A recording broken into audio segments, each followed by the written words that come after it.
All right, guys, we're back here with another starter kit example. This time, example number 2 from page 3 in the rulebook, dealing again with hills, elevation. This is example height advantage and a little bit of line of sight implications due to the grain. Then at the end, I'm going to add another example that highlights height advantage as well as an example highlighting the tactic of reverse slope defense, which is obviously not covered in the rulebook because it's more of a tactical type discussion. So let's kick this off and let's start by looking at just what the line of sights look like on this board. Here we have a German squad here looking at American squads, some up on the hill, some just in front of the hill. Now the line of sight from the German squad to this American green squad is clear, but it is hindered by the green here for a +1 if they're to take a shot there.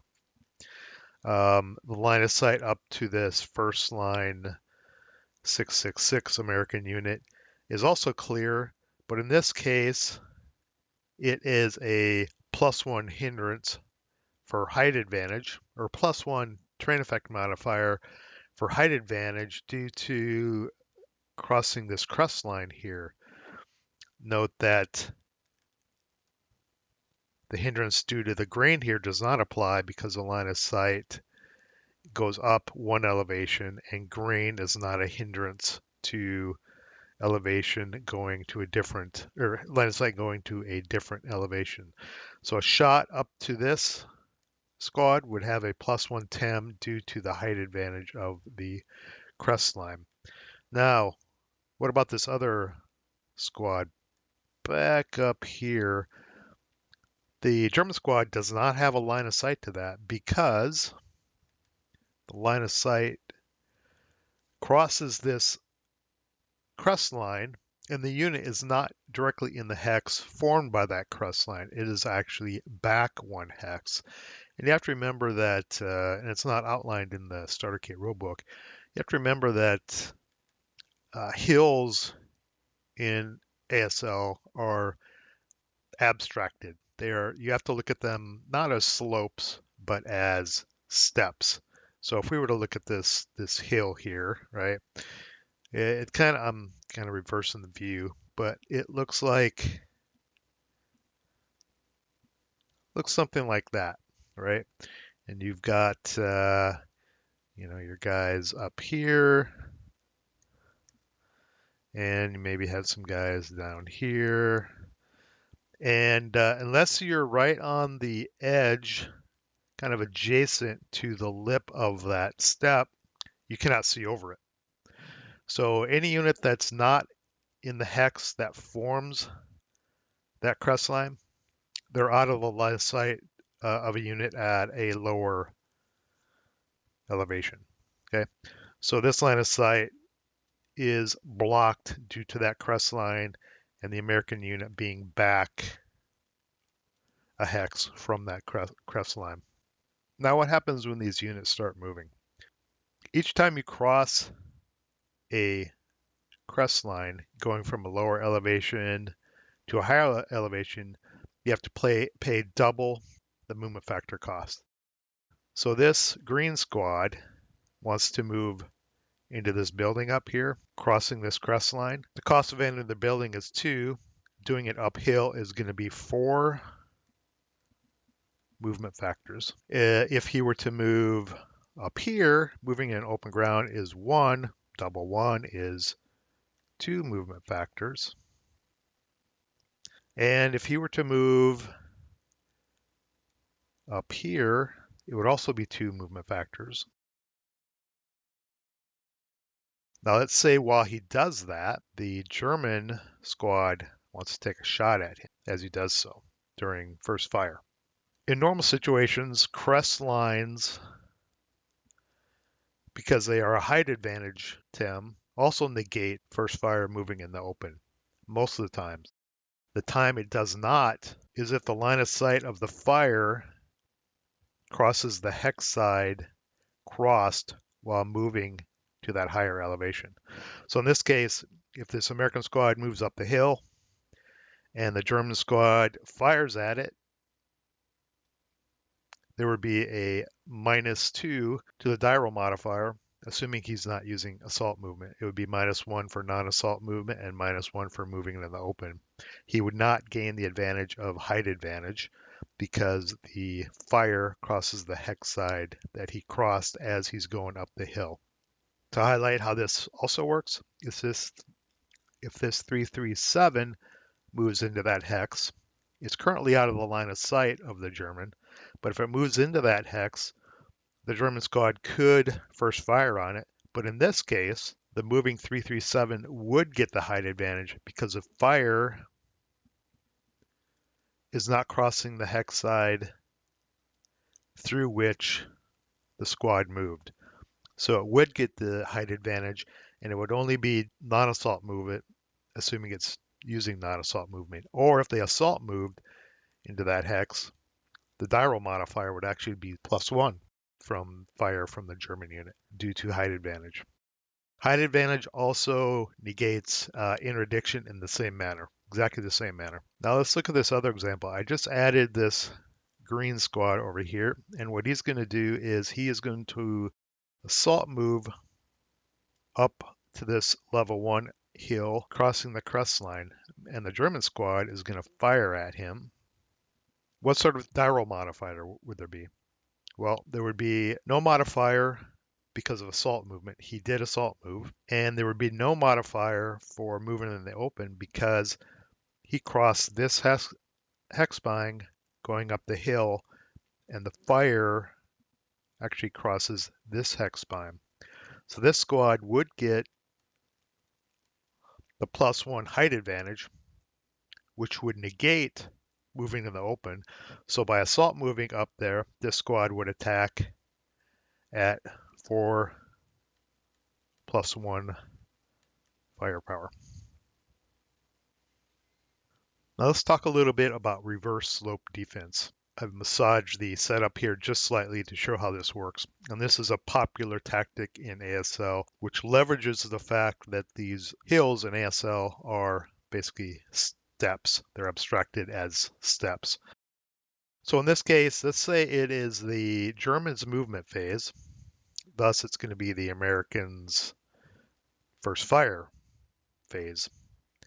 And the Germans need to get up this hill and assault this hill. Maybe they need to capture a trench or capture a certain number of hexes on top of this hill, what have you. There is currently no line of sight. The Americans are set up in a reverse slope defense, knowing that as soon as the Germans cross this crest line, one of these crest lines, any crest line essentially, they'll have a line of sight to them. As soon as the Germans move up here, whether they assault move or move normally, they're going to get hit in the face with a 12, -2, maybe a -1 type shot on either of these as soon as they get into the line of sight. Now, if the German squad survives that and makes it into one of these two hexes, they would be able to advancing fire, but it's a formidable challenge getting up reverse slope defenses because there's no line of sight to the units that are up there defending to potentially soften them up. So a tactic is sometimes to hide your units behind slopes, forcing units to move up into the slopes, into their line of sight, so they can, defensive fire on you in a reverse slope defense. It's a pretty basic defense that's used quite often. Let's go over a few more hills and line of sight examples. This is example number 1. Have an American squad on top of the hill. All the green hexes are the hexes it has line of sight to. The red hexes are hexes it does not have line of sight to.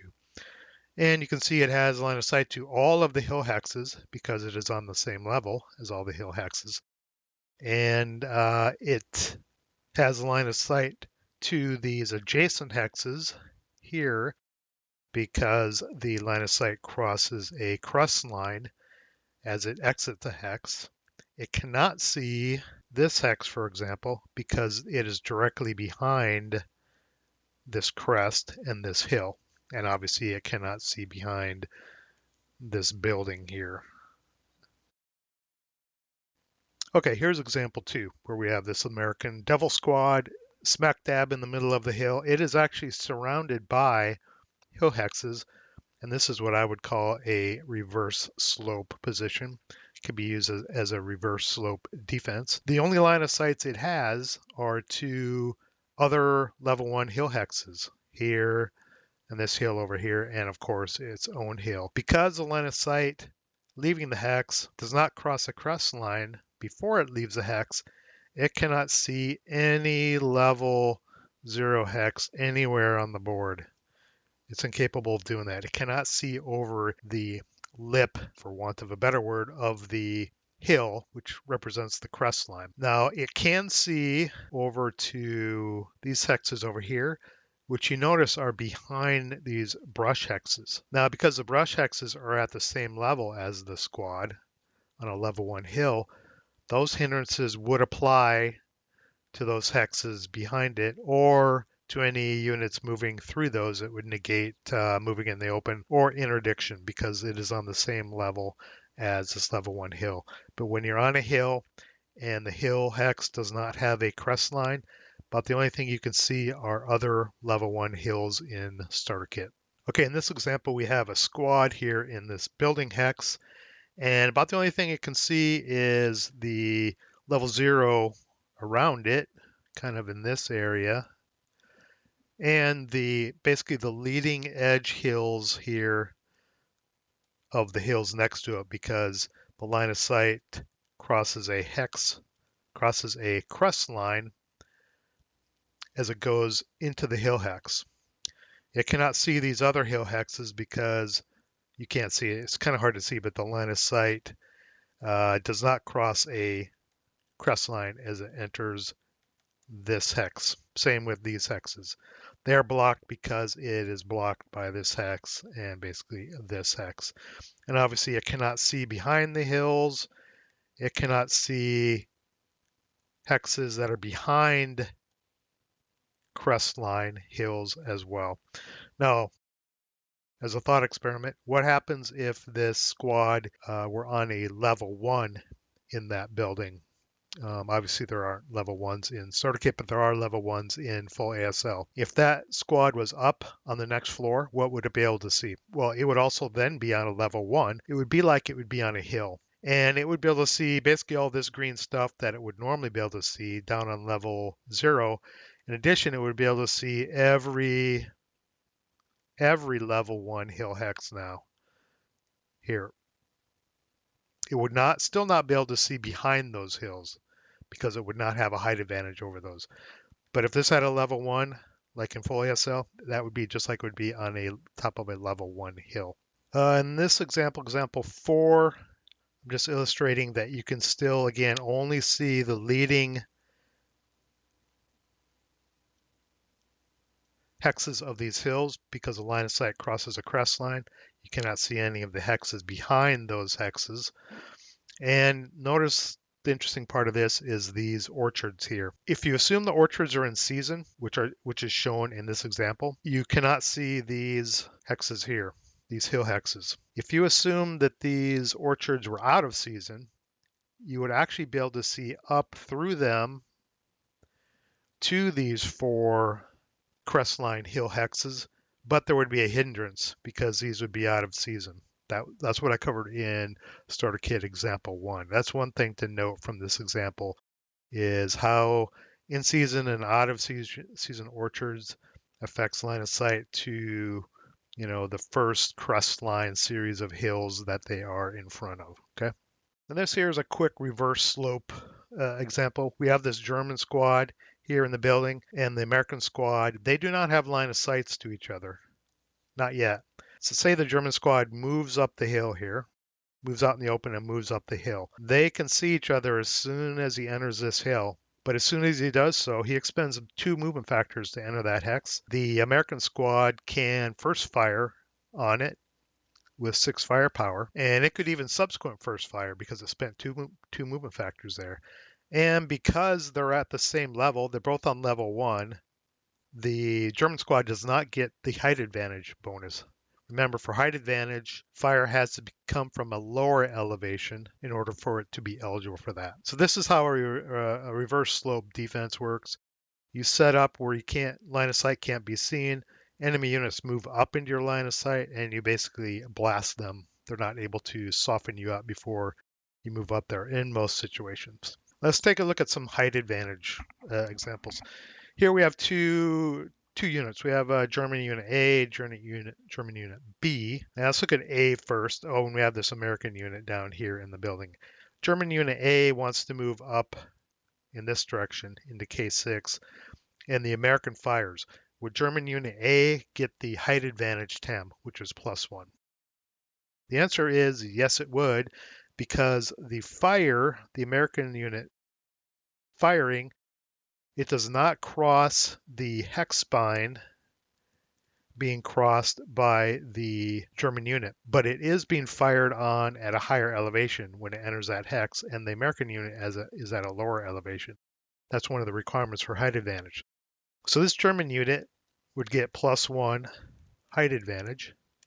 That would negate its moving in the open, but it would still have a non-assault movement penalty. So the total would be 6 firepower plus 0 die roll modifier on this shot going up here. Let's look at this squad here, Squad B. He wants to move up into K5. Does he get the height advantage bonus? No, he does not, because in this case, he is moving up in elevation, so he'll be at a different elevation than the American unit, but he's crossing this hex spine. Well, the fire from the American unit also crosses that hex spine. Therefore, as he's going up the hill, the American unit can kind of basically see him running up that hill in front of him, and the fire goes basically right into the German unit's back. So he would not get the height advantage bonus, and he would be blasted with 6 firepower minus 2 die roll modifier. -1 first fire movement in the open, -1 non-assault movement, assuming he did not assault move in that case. So there's 2 examples of how height advantage works in a starter kit. Okay, that's it for example 2 from the rulebook. Hopefully stepping through that helped you clear up how elevation works, how height advantage works, and how moving up hills works. It's pretty basic, and we'll move on to example 3 in the rulebook after this. Leave comments. I appreciate you watching, and I'll see you in the next video. Get to the chopper! If you like what you saw, please like, share, and subscribe. If you didn't like what you saw, thanks for watching, and let me know how I can do better. See you in the next video.